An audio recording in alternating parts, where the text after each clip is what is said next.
행복 추구권은 우리 대한민국 헌법이 보장하는 권리 중 하나입니다. 안락하고 만족스러운 삶을 추구할 수 있는 권리인 거죠. 누구에게나 행복을 추구할 수 있는 어떤 고통 없는 상태, 만족감을 느낄 수 있는 상태를 실현할 수 있는 권리. 듣기만 해도 좋죠. 근데 실제로 권리이긴 하지만 또 이 사회가 보장하지 못하죠. 그래서 사람들이 힘들어해요. 실현 불가능한 것 같지만 또 그래도 사람들의 최대의 관심사는 뭡니까? 행복 추구에 있는 것처럼 보이죠. 어떻게 하면 행복하게 살 수 있을까? 종교에 기여하는 것도 또 그런 측면에서 많은 사람들이 종교에 기여를 합니다. 우리 기독교 신앙에 입문하는 또 많은 사람들도 그 축복과 그 축복으로 인한 행복, 그런 그 기대를 갖고 많은 사람들이 이 기독교 신앙에 입문하기도 해요. 그런데 기독교 신앙의 목적, 그 본질은 사람들로 하여금 행복하게 하는 데 사실은 있지 않아요.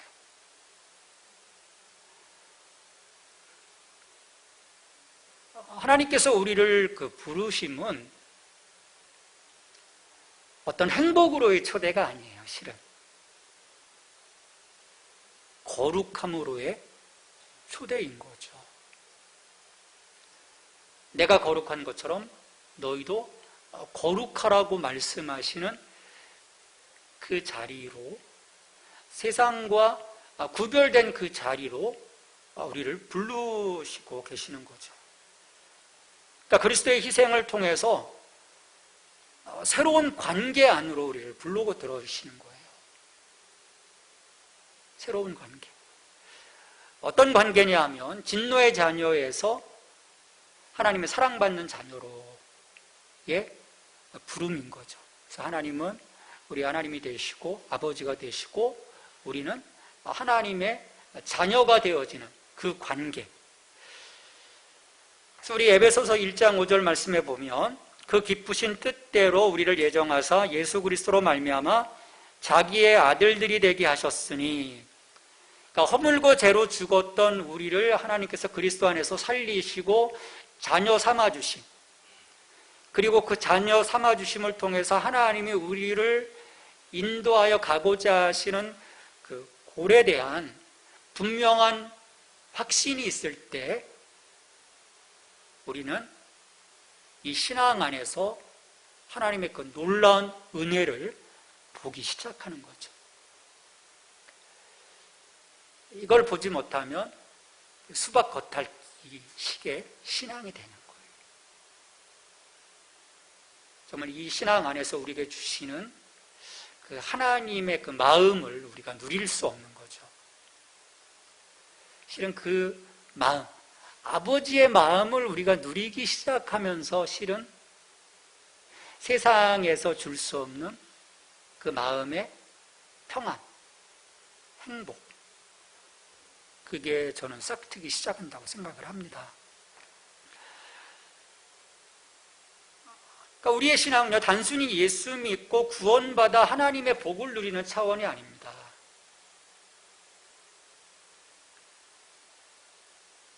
또 많은 분들이 우리를 생각할 때, 이 기독교 신앙을 생각할 때 어떤 도덕적인 부분에 대해서 굉장히 중점을 두시는 분들이 있어요. 근데 우리의 구원은요, 도덕적 인간으로 변화시키기 위한 구원이 아닙니다.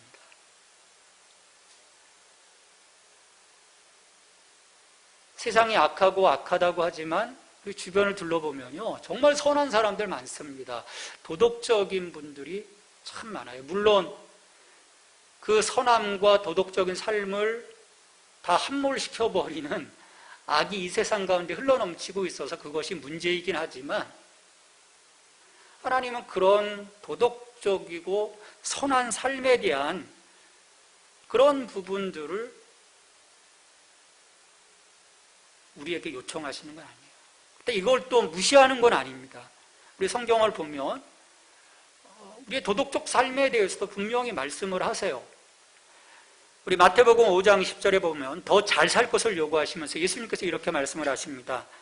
내가 너에게 이르노니 너희 의가 서기관과 바리새인보다 더 낫지 못하면 결코 천국에 들어가지 못할 것이다.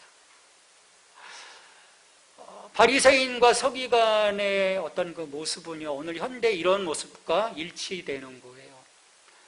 많은 사람들이 어떤 그 도덕적 삶을 사고 어떤 그 선한 삶, 또 어떤 그 사회적 어떤 그 책임을 느끼는 대부분의 어떤 그 사람들을 보면 그 동기가 보여주는 데 사실은 많이 있습니다. 내가 이런 정도의 그 포지션에 있으면 나는 이런 정도의 삶을 살아야 해라고 하는 부분인 거죠. 인정받고 싶은 거예요. 저분은 저런 삶을 살고 있구나. 굉장하다. 근데 성경에서는요, 그렇게 쇼업하는, 다른 사람에게 보여주고자 하는 어떤 그 명예, 영예, 또 인간의 어떤 선을 위한 도덕적 삶에 대해서 이야기하지 않고 오히려 그것에 대해서 경고를 하시죠. 우리 예수님께서 뭐라고 말씀하셨습니까? 마태복음 6장 1절에서 사람에게 보이려고 그들 앞에서 너희 의를 행하지 않도록 주의하라. 그리하지 아니하면 하늘에 계신 너희 아버지께 상을 받지 못하느니라. 성경이 이야기하는 것을 여러분 가만히 보십시오. 너희가 이런 삶에 대한 것들을 보여주라는 것이 아니라 내가 하나님과의 관계 안에서 어떤 자인지, 신앙 안에서의 나의 정체성을 바라보면서 그 정체성에 합당한 하나님 자녀다움, 그 자녀다움 속에서 드러나는 그 삶을 자연스럽게 살아가기를 원하시는 거지, 자기의 내면은 그렇지 못한데 자기의 라이프 스타일을 통해서 그런 부분들을 드러내라고 말씀하시는 것이 결코 아니에요. 그리고 성경이 보는 것은요, 너희는 다른 영역에 속한 자라는 거예요. 우리가 바뀌었거든요. 어둠에서 빛으로, 죽음에서 생명으로.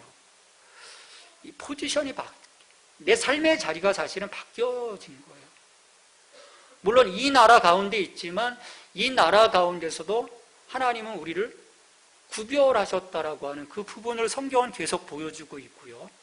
하나님과의 온전한 관계 안에서 이 모든 것들을 풀어가기를 원하시는 거예요. 그래서 에베소서 5장 1절에서 무엇이라고 말씀하십니까? 너희가 사랑을 받는 자녀같이 너희는 하나님을 본받는 자가 되라. 저는 1절 말씀에서요, 온전한 그 관계에 대한 부분을 보게 돼요. 정말 가장 건강한 관계가 뭡니까? 단순하거든요. 아버지는 자녀를 사랑하는 거예요. 무한 사랑하는 거죠. 자기를 내어주기까지 사랑하는 거죠. 자녀는 아버지의 그 무한한 그 사랑을 받습니다. 그리고 그런 사랑 안에 있기 때문에 아버지를 좋아하게 되는 거예요. 아버지를 좋아하게 되죠. 아버지를 좋아하면서 아버지를 따라하게 되는 거죠. 우리 자녀들이 그렇지 않습니까? 엄마 아빠가 좋아지면요, 엄마 아빠가 너무너무 자기에게 있어서 그 사랑이 느껴지면요, 자연히 닮아가는, 쫓아가는 거죠. 하나님과의 관계가 정말 건강한 관계, 온전한 관계 안에 있다면 우리의 삶에서 사실은 문제될 것이 없어요.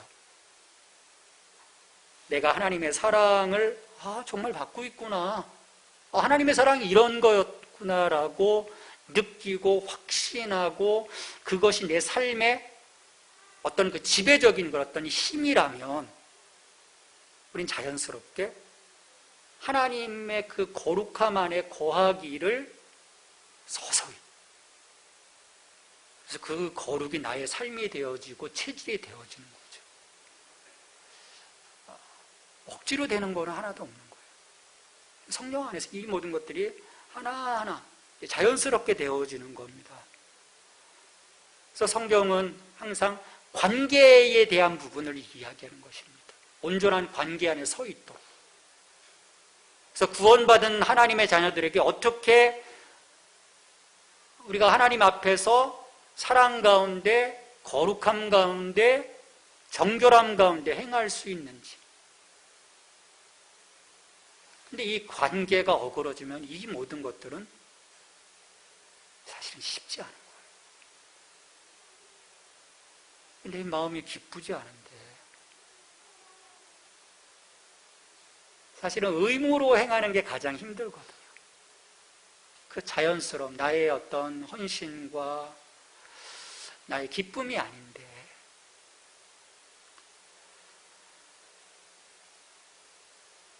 근데 또 문제가 있어요. 내가 이렇게 막 기쁘고 헌신해도 우리 로마서 7장에 보면 바울이 어떤 고백을 합니까? 내 마음은 주를 향해서 막 달려가고 싶은데 또 몸은 또 뒤에서 끄는 거야. 야, 가지마. 왜 쓸데없이 왜 그래? 죄와 선한 그 하나님 주신 그 마음이 병존하는 거죠. 그래서 내적 갈등이 일어납니다. 그래서 우리는 로마서 7장에 머물면 안 되고요. 로마서 8장으로 나가야 돼요. 로마서 8장에는 누가 계십니까? 성령님이 계세요. 성령님이 우리를 자유하게 하시고 우리를 보증해 주시고 또 우리를 견인해 주시는 거죠. 그러니까 우리가 성령님 안에서 이것들이 자연스럽게 이루어지지 아니하면 끊임없이 우리는 드랍되는 거죠. 나가다 드랍되고 나가다 드랍되고 이 다람쥐 쳇바퀴 돌도 돌아가는 우리의 신앙의 모습들을 참 많이 보게 되거든요. 그래서 스스로 지치는 거예요. 야, 나는 안 되는구나. 뭐 이렇게 힘들게 내가 왜 이렇게 힘들게 믿어야 되지? 나 행복하지가 않아. 사람들이 많이 멈춰버리는 거예요. 그리고 그냥 살아가는 거예요. 그리스도인이라고 생각하지만 그리스도인답지 않은 그 삶으로 그냥 살아가는 거죠.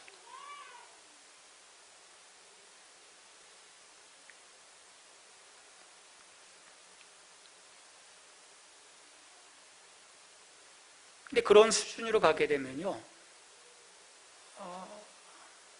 죄로 여기지 않게 돼요. 이 정도쯤이야. 그래도 한번 회개하면 되지. 쉽게 하나님이 나를 확 끌어주셔서 여기로 오긴 했는데 다시금 이 자리로 가기를 원하는 거예요. 내 몸이 이 불편함 속에서 여기서 계속 반복되어지는 나는 이 단계를 넘어서지 못하는구나라는 그런 그 생각 속에서 이럴 바에는 그냥 그렇게 살다가 정말 막판에 쫙 회개하고 예수님 의지해서 그냥 천국 가면 되지. 그게 신앙인 속에요 자리 잡고 있어요.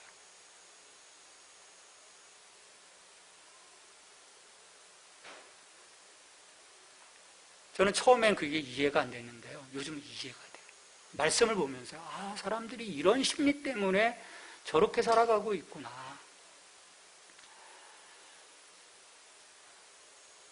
근데 성경은 이 부분에 있어서 좀 강력하게 말씀을 하는 거예요. 이걸 넘어서지 못하면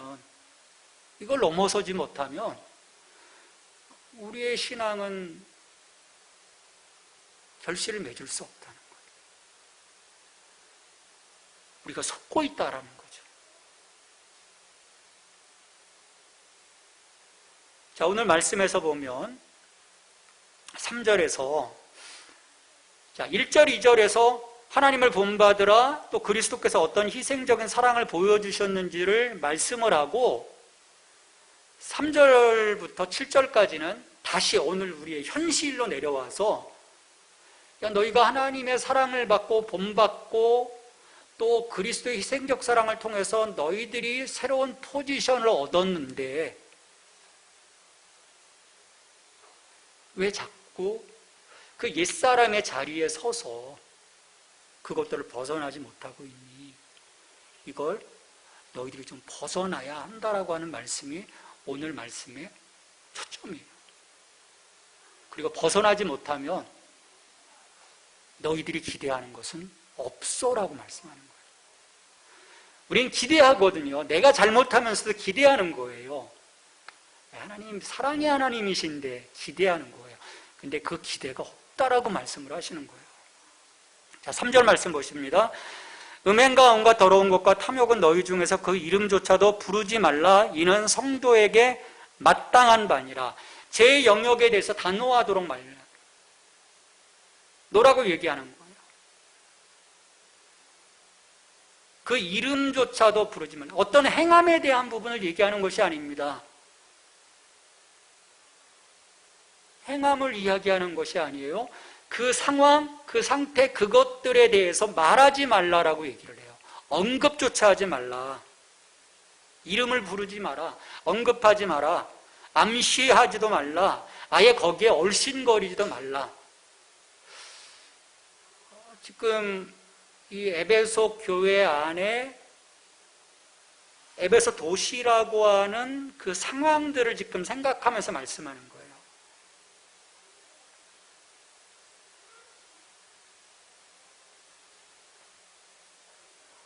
그 당시 교회는 대부분 다 가정교회입니다. 이런 조그만 집에서 모이는 거예요. 거기서 모여서 성찬을 나누고 거룩하고 형제님 자매님 끌어안고 예수 그리스도의 사랑으로 사랑합니다. 하하 호호. 근데 딱 여기 문을 열고 나가면 어떻게 됩니까? 에베소 세속도신 거예요.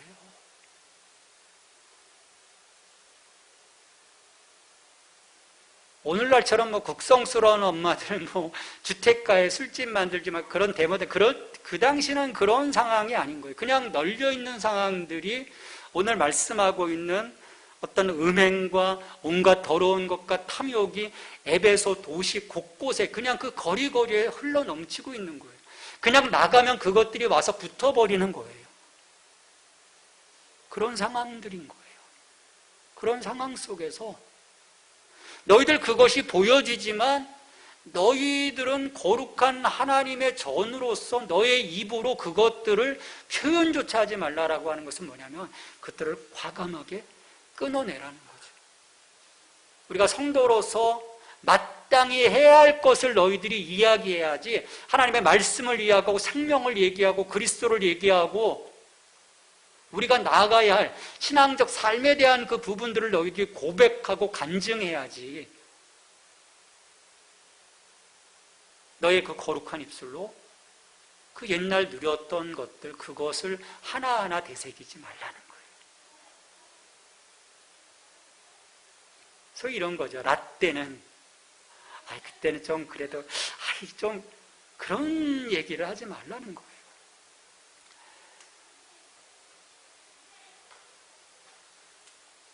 사절에서도 계속해서 그렇게 말씀해 가고 있죠.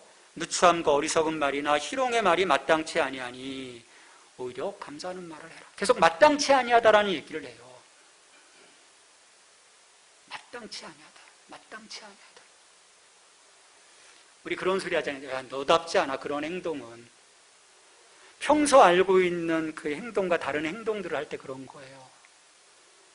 하나님도 그런 측면에서 말씀하시는 거죠. 내가 너를 그리스도의 희생을 통해서 샀어. 이제는 다시금 저 죄의 자리로 돌아갈 자가 아니야. 넌 내 아들이야. 넌 내 딸이야. 그러면 내 아들, 내 딸답게 마땅한 삶을 살아야 되지 않겠니? 라고 말씀하시는 거죠.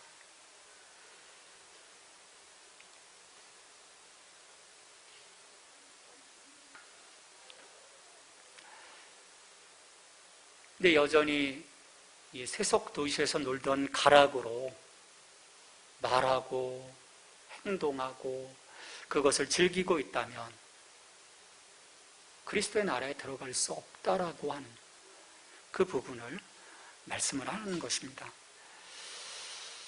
참 오늘날 상황을 보면 이 에베소의 상황보다 실은 더 심각해요.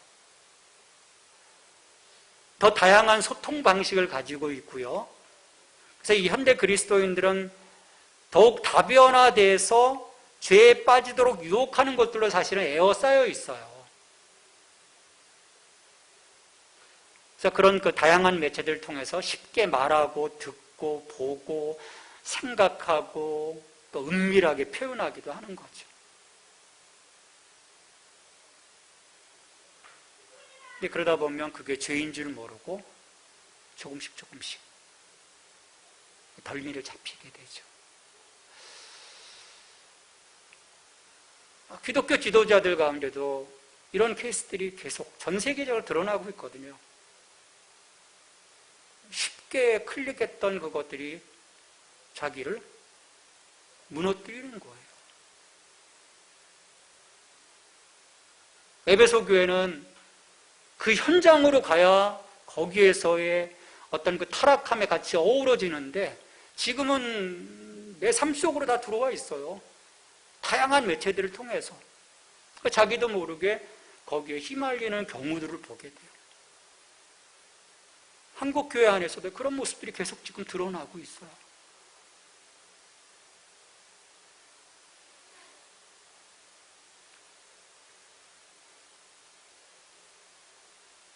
우리의 신앙 고백에 맞지 않는 그 삶은 오늘 말씀 속에서 당연히 끊어내라고 말씀하시는 거예요. 우리는 신앙을 고백하고 있습니다. 그래서 바울은 좀 다른 그런 것들보다는 이제 좀 우리의 그 삶의 패러다임을 좀 바꾸자, 보는 시각을 좀 바꾸자. 이제 그러면서 오히려 너희들 이것 벗어날 수 있는 길은 좀 다른 그 어떤 것보다도 감사라고 하는 표현 속에서 우리 다시 한번 시작해보자라고 얘기를 합니다. 그래서 4절 말씀에서 보면 이런 누추함 어리석은 말 희롱의 말이 마땅치 아니하니 오히려 감사하는 말을 하라. 감사가 하나님의 뜻이라는 거죠. 데살로니가전서 5장 18절에서 뭐라고 말씀하셨습니까? 이게 5장 18절 말씀 같이 읽습니다.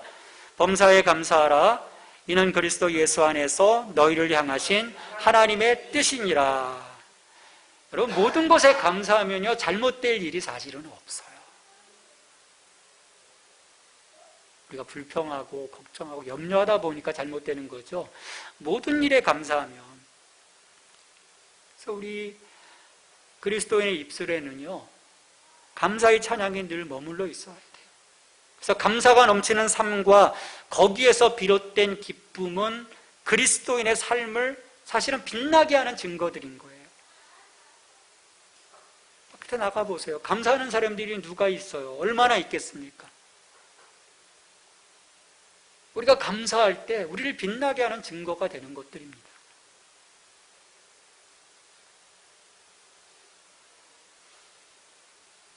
또 5절 말씀 보겠습니다. 5절 말씀 같이 읽습니다. 너희도 정녕 이것을 알거니와 음행하는 자나 더러운 자나 탐하는 자 곧 우상 숭배자는 다 그리스도와 하나님의 나라에서 기업을 얻지 못하리니. 자, 이런 세상적인 것을 끊어내지 못하고 우리 이거 잘하잖아요. 양다리, 성과 속, 하나님의 나라와 세상 나라 가운데 다 걸치고 있는 거죠. 그래서 저쪽 나라라고 하면 저쪽 모드로 탁 전환, 이쪽 나라로 보면 또 이쪽 나라로 전환. 그래서 왔다 갔다 하는 거예요. 이 부분을 경고하세요.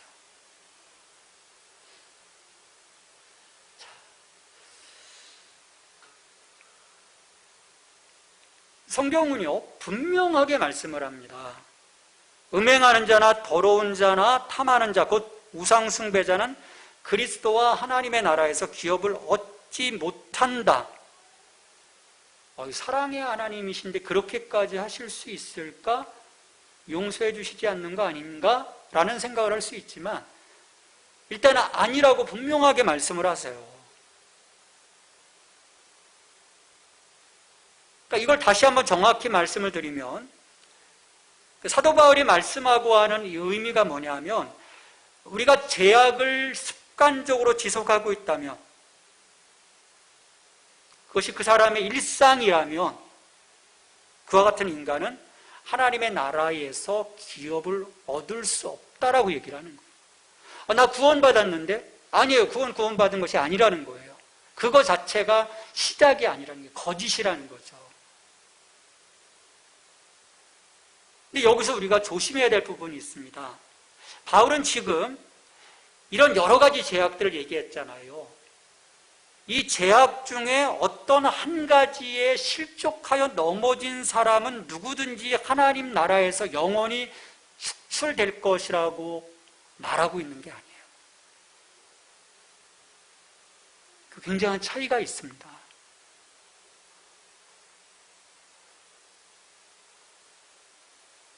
내가 열심히 신앙생활하다가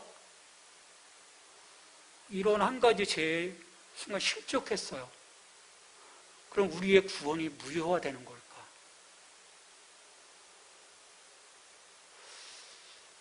예수 그리스도의 우리를 위한 그 희생을요, 너무 가볍게 보는 거예요.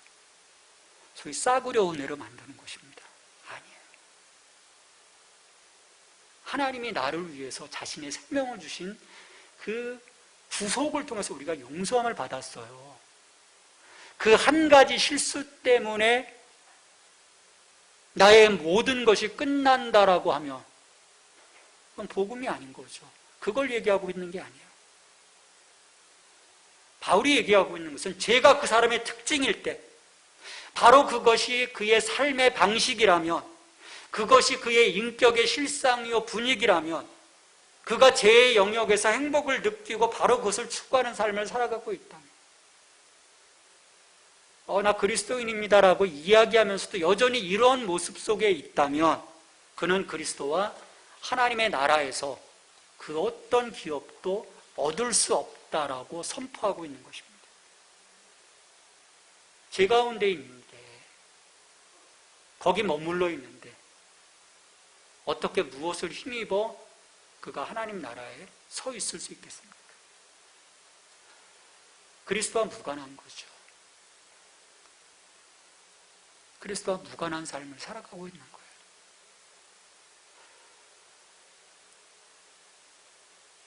그래서 우리는요, 보여줘야 돼요. 하나님 앞에. 내가 계속해서 이 관계 안에 있는지. 우리의 의로 우리가 의롭다 여김을 받은 것이 아니거든요. 그리스도 안에 그분의 거룩하신 의를 통해서 내가 의롭다 여김을 받고 하나님의 구원의 은총 가운데 있는 거거든요. 이 관계, 이 구원의 소정 속에서 내가 끊임없이 나의 약함이 있지만, 이런 그 실족함이 있지만, 어떨 때는 마땅치 못한 성도로서 마땅치 아니한 그 행동들도 하고 말도 하지만, 그러나 다시금 이 관계 안으로 끊임없이 돌아와서 그런 나의 모습들을 주님 앞에 고백하고 용서함을 구할 때, 우리는 이 나라의 가운데 있음을 보게 되는 거죠. 근데 방점은 회개하고 돌아올 거니까 또 일을 한번 실수 괜찮지 않을까, 그런 거 자체를 이제는 좀 끊어내라는 거예요. 이건 뭐냐면 하나님을 본받는 자라고 하는 부분이 뭐겠어요? 성숙에 대한 부분인 거죠.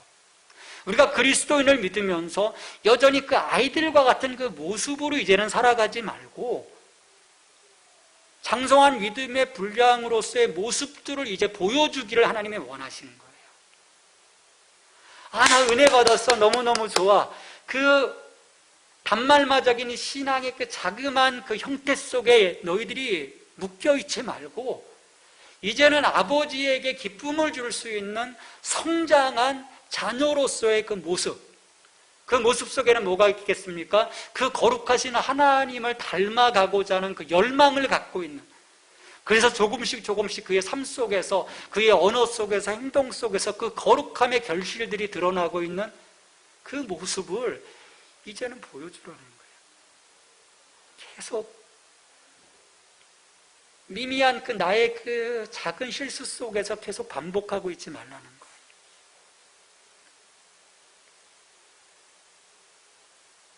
그래서 우리는요, 다른 것에 귀를 기울여서는 안 됩니다. 우리 주변에요, 속이는 자들이 너무 많아요.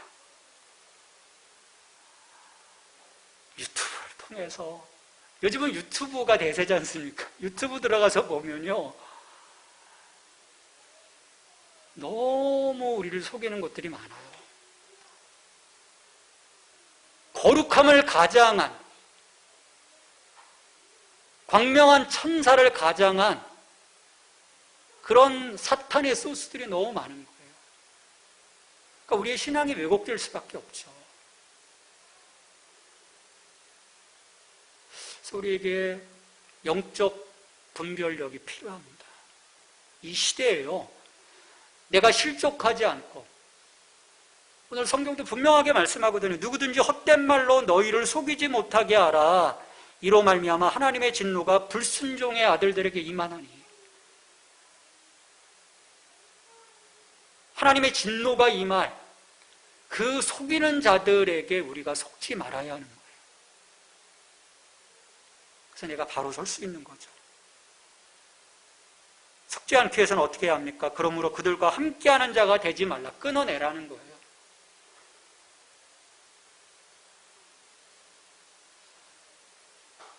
함부로 접근하지 말라는 거예요.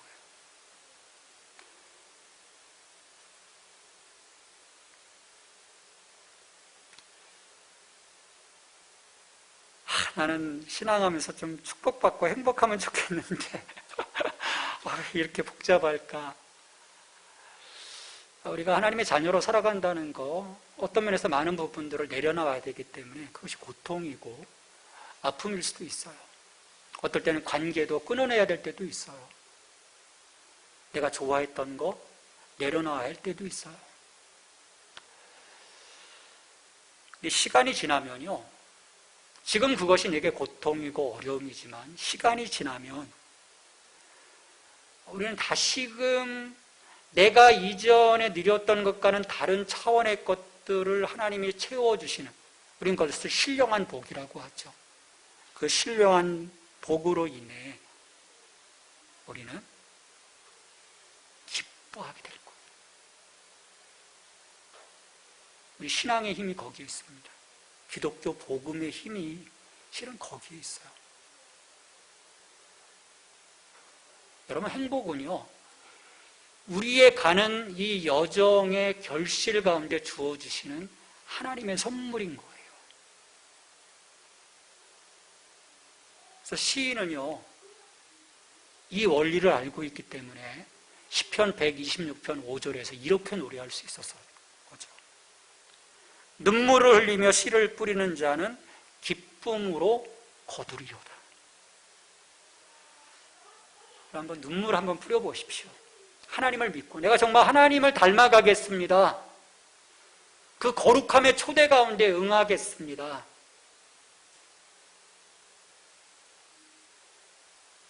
그 과정 속에서 고통의 눈물이 뿌려질 수 있겠지만 우리 하나님은요, 반드시 기쁨으로, 그것 때문에 기쁨으로 단을 거둘 수 있는 그 시간들을 우리에게 분명하게 주시리라고 믿습니다. 우리가 그 기대를 갖고 오늘 하나님과 함께 하나님을 닮아갈 수 있는 저와 여러분이 되기를 주님의 이름으로 축원합니다.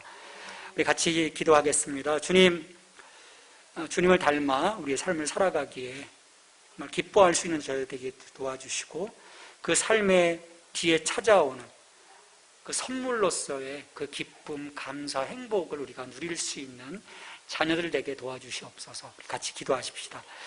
하나님 아버지, 우리를 불러주셨습니다. 이 거룩함의 초대 가운데 하나님 자녀로 살아가기를 하나님 우리에게 요청하고 계십니다. 하나님, 이 부르심 앞에서 주님, 이것이 어렵고 힘들지만 이 삶을 살아낼 수 있는 저희들이 될 수 있도록 도와주시옵소서. 주님, 이 어려움과 고통의 이 시간들, 나를 내려놔야 하고 자기를 부인하고, 하나님, 주님, 이 삶을 살아가는, 우리가 져야 할 이 십자가를 지는 이 시간들, 그러나 이 시간 뒤끝에 우리에게 주시는 그 하나님의 선물을 우리가 기대합니다. 또 우리의 성장에 대한 기대를 합니다. 주님, 이것들을 넉넉하게 이겨낼 수 있는 장성한 그 믿음의 분량으로 우리가 채워지기를 또한 기대합니다. 주님, 그 약함 속에서 우리가 계속 너를 뛰지 않게 하여 주옵소서. 이제는 이것들을 끊어내게 하시고, 이 시간들을 끊어내게 하시고, 주님, 더욱더 강한 그 모습으로, 주님, 이 신앙 안에서 주시는 그 능력과 주님, 그 삶으로 인한 주님 주시는 그 마음들을 누려가게 하여 주시옵소서.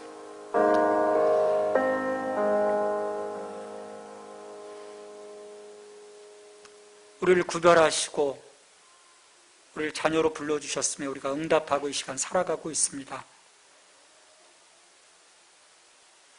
주님, 자녀로 살아감이, 성도로 살아감이, 자기를 부인하고 우리가 많은 것들, 어떨 때는 내려놓아야도 하지만 주님, 그것 때문에 어려워하고 고통스러워하는 저희들 되지 않게 도와주시옵소서. 그 시간이 지나면 하나님 우리에게 주시는 그 평안과 기쁨과 감사를 저희들 기대합니다. 그 작은 것에 우리가 연연해하지 아니하게 하시고 구원의 큰 그림을 그려가시는 아버지의 마음을 깨닫고 함께 그 그림을 그려나갈 수 있는 저희들이 될 수 있도록 주님, 저희들의 마음을 다잡아 주시고 이 길에서 성령님과 함께 동행할 수 있는 저희들이 될 수 있도록 축복하여 주시옵소서. 예수님의 이름으로 기도합니다. 아멘.